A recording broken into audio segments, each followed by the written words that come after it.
Hey, it's good to see you. Come on in. Ease on in and have a seat. I'm Vickery, and I'm excited that you're here.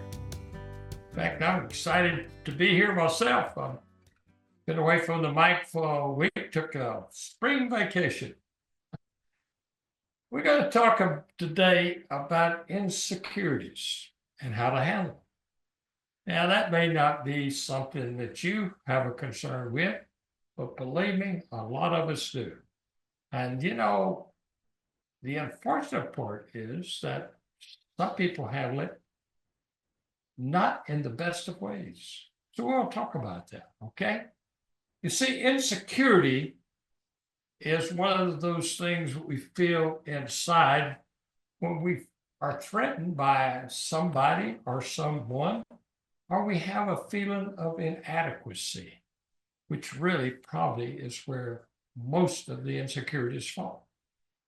We've all felt them. In fact, it's normal to feel and to experience some self-doubt on occasions. What is abnormal, though, is to let these lingering, insecure ways to interrupt our success in developing and building relationships.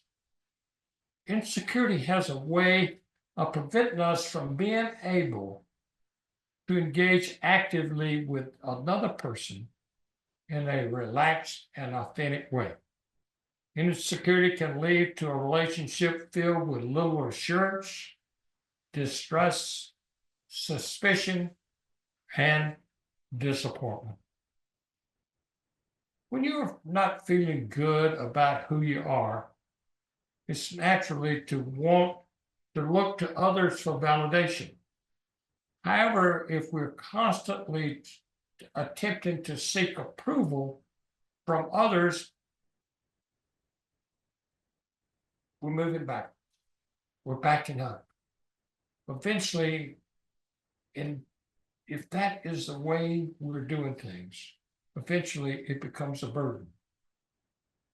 When you're not feeling good about yourself, what do you do?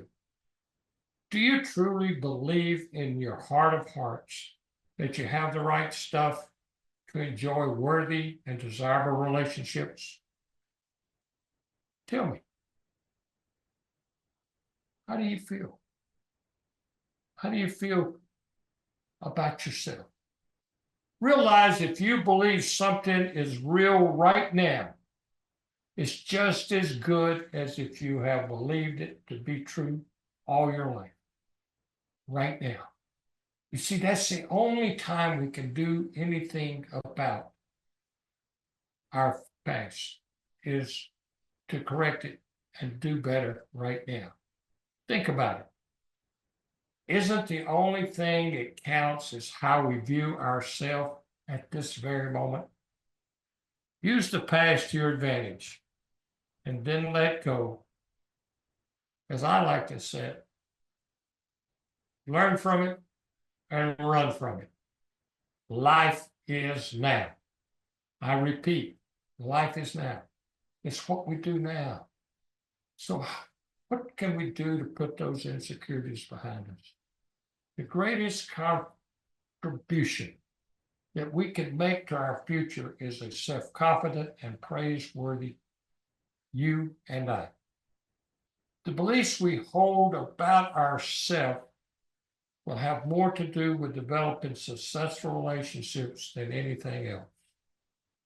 It's not possible to enjoy a high level of success for even one moment or one instance without a deep and sincere belief in ourselves. We have put the accent on that many times in the presentations that we've made here on our YouTube channel. So despite our hang-ups, our peculiarities, our downfalls, we are still truly remarkable people. So we need to comprehend that deep within us is all it takes to build a positive self-image that will be attractive to the world of people. Now, I want to share with you two things that I have found that create insecurities. And I want to talk with you a bit about how to correct them. You see, to be habitually successful in growing people skills, we know we have to have a positive image about ourselves. We have to look at ourselves as a means of developing. But unfortunately, you know what we do way too often? We compare ourselves to others. Tell me, what does comparison do? What does it really do? Does it make us better? You see, one of the main reasons for building quality relationships, what makes it so difficult, is when it occurs that we have to compare ourselves to someone else. It grows out of a belief that others have a better career path, they make more money, they experience more happiness, they're more satisfied than what we are. So the focus is where? The focus is on others and not on ourselves.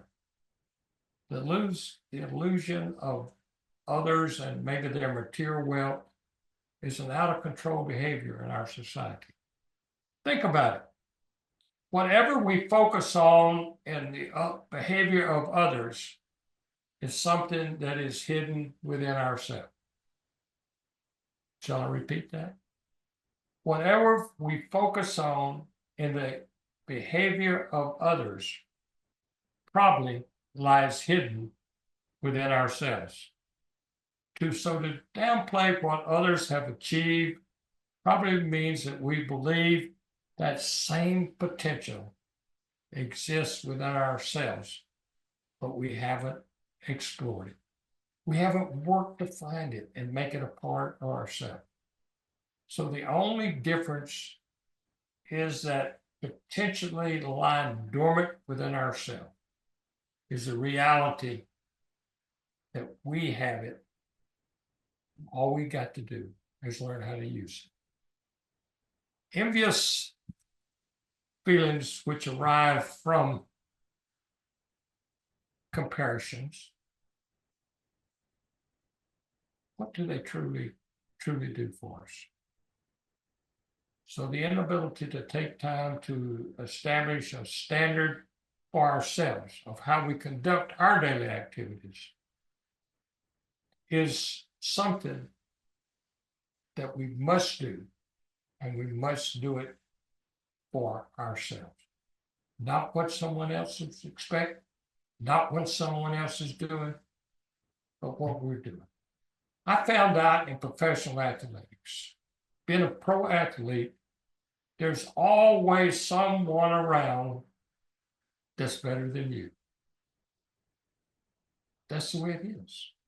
But that because someone is better doesn't mean that we cannot have our share of good things happening to us. Success is never achieved by attaching to others' standards. It's achieved only when we set our own standards of what we want to accomplish and how we need to go about it. So comparisons, don't do it. Drop the comparison.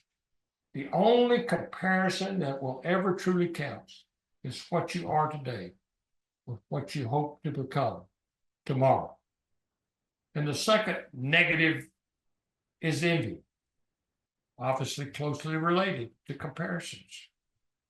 Are you guilty of envying the accomplishments of others? Relational sustainability would not last if we are concerned with what others have accomplished or the attention they're getting. A more useful strategy would be to redirect the feelings of envy from the desire to hurt someone to a drive to learn from that person. A more favorable strategy would be to focus on helping that person fulfill their potential. And in the process, you fulfill your potential. Envious feelings, they serve no purpose. So the least concern that you should have is whether that you are better or worse than anyone else, or worried about whether they are better and worse than you. So I suggest that you suspend with envy. It serves no purpose. It doesn't make you better. It actually makes you worse. So, insecurities, how do you handle them? You focus on the other side. You focus on, I'm going to go back and I want to repeat that. You focus on actually building a better you, because what you do is that you realize that if you believe something is real right now, it's just as good as if you've believed it all your life. That's what change is all about. That's what makes you better. And that's how you handle insecurities. Put them aside. Hey, you're worthy and competent enough yourself. I'm Lou Vickery, author of soon-to-be 25 books. This is from our book, Hello, Let's Talk. Book number 21 in the Vickery Library. Would you pass along what we're doing here to others? Would you help us get others to subscribe? Hey, we'd be greatly appreciative. Thank you for your time. And until next time, you keep a smile on your face, keep happiness in your heart, and keep optimism on your tongue. See you soon.